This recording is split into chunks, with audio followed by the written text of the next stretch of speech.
You're listening to Bark and Wag's 15-Minute Vet Talk. Each week, your host, Polly Requa, interviews veterinarians and individuals in the pet industry from across the nation answering pet questions. Bark and Wag podcast is produced weekly for your enjoyment, and show notes can be found at barkandwag.com under the podcast tab. That's BARKNWAG.com. Please remember to subscribe to Bark and Wag 15-Minute Vet Talk.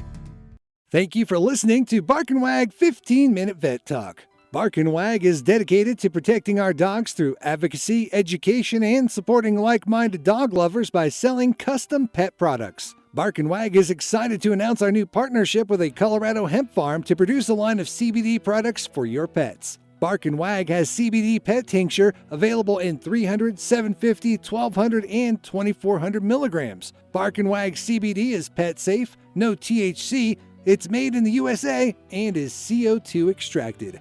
Please check out Bark and Wag's website, barkandwag.com.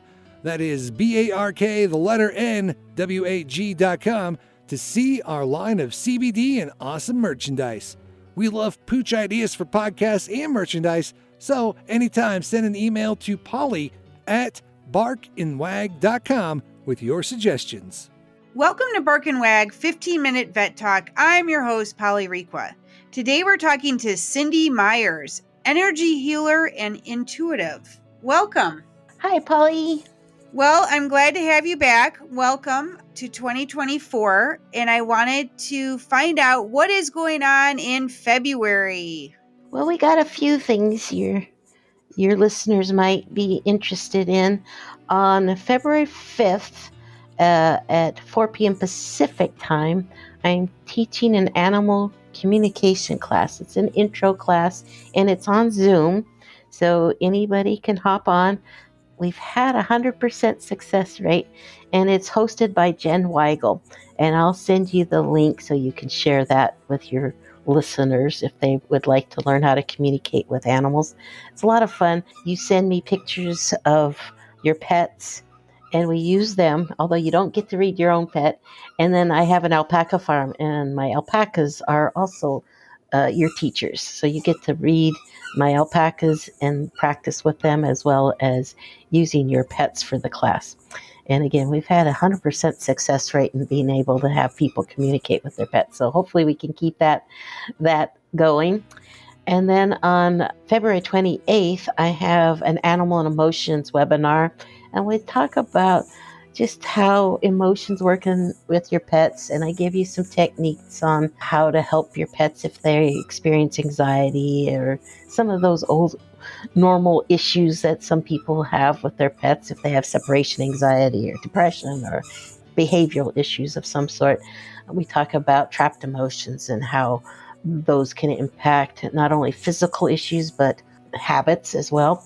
And then I do some demos in the webinar, so if you have some issues and you send me a picture of your pet, I do readings of as many as I can during that webinar, so you can get a little taste of how I work with your pets. And then for humans, because I also work with humans, I teach a dream class on how. So in this class, I work and teach you how to interpret your dreams. So if you're a prolific dreamer or you're just interested in what some dreams might mean, it's a cool class. And I keep the class size nice and small so it's intimate, and we work with your dreams. But I show you a technique on how to analyze and work with your dreams. And that's been a really popular class that I just started a few months ago. And I teach that once a month. So it's the first Wednesday of the month that I teach that class. And you can get information on the dream class and the animal and emotions on my website, which is yourenergyhealer.com. And are there fees for the 3 classes? The animal communication class, there is a fee of, I think she set it at $125. My dream class is $39. And the animal emotions is just by tip. So you get a little email or with a tip jar after the webinar. And if you like what information that was provided to you, then you can throw something in the tip jar, which helps me pay for my expenses for putting that on. Yeah, so I'll put all the information. If you send me the link, I'll put all the information in the show notes. Okay. And I wanted to ask you a question. So when you're communicating when a dog passes or an animal passes, do they come and visit the family? Quite often, whether you see or recognize, well, you don't usually see them, whether you recognize that they have appeared or you may question it, but yes, they typically come, or at least the easiest time to realize they're there is in the wee hours, or like when you're just falling off to sleep, because your busy brain in your daily activities, you'd miss those signs. But when you're just waking up or you're just falling asleep, all those usually, or sometimes for most of us, or some of us, our busy brain kind of turns down, so we have a better shot of hearing them come in. So they pop in. For example, I had a Great Pyrenees, really big dog, 120, 30-pound dog. And one of the things he liked to do is, if he was in the house at night, while I was sleeping, he'd come up and he'd take his big old head and hit it against the side of the bed, and which would wake me up. And then he would kind of like at me like, "Oh, good, you're awake. Could you pet me?" But he'd use his big head to hit the bed Yeah, to wake me right. up. So I will feel that. I will feel a thud. Oh, wow. And I Interesting. roll You over can and there's hear nobody stuff. there. And there's nobody there. So I go, "Oh, hi, Moose." Oh, so they'll make noise. Sometimes they'll make or feel something. If you've had a pet that liked to sleep on the bed, you may feel them jump on the bed. That feeling of when they jumped Oh. on the bed. You may feel that, or something, feel a presence, like they cuddle up next to you in a certain way. You may feel that. Maybe that's why my back hurts, because I have one pug that sleeps right next to me, and our pug that passed, he used to sleep next to me, so maybe that's why. Maybe. My back always Then hurts, they, is that I have so many pugs. and then sometimes they'll just have something special or unique that's between you and them, that they'll send you a sign. And sometimes it's just a thought. All of a sudden, you're doing something totally different, and you think of them. That's them reaching out to you. Okay. Yeah. Because So you weren't thinking about them before, and all of a sudden you're thinking about them. Yeah. That's probably them reaching out to you.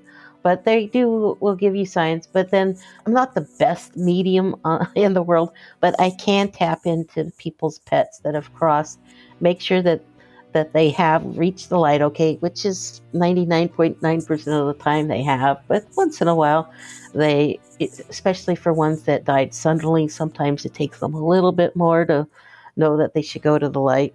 Or I had one pet that crossed, and he didn't want to go to the light because his person was an elderly person that was in a care facility that was going to cross soon, and he wanted to wait to go to the light together. But it was intentional. He knew where the light was. He just didn't want to go yet because he knew his person was going to go soon. Oh, wow. So that was very interesting. That was like a once. I have not had that before. Yeah, that's pretty cool. That's kind of interesting.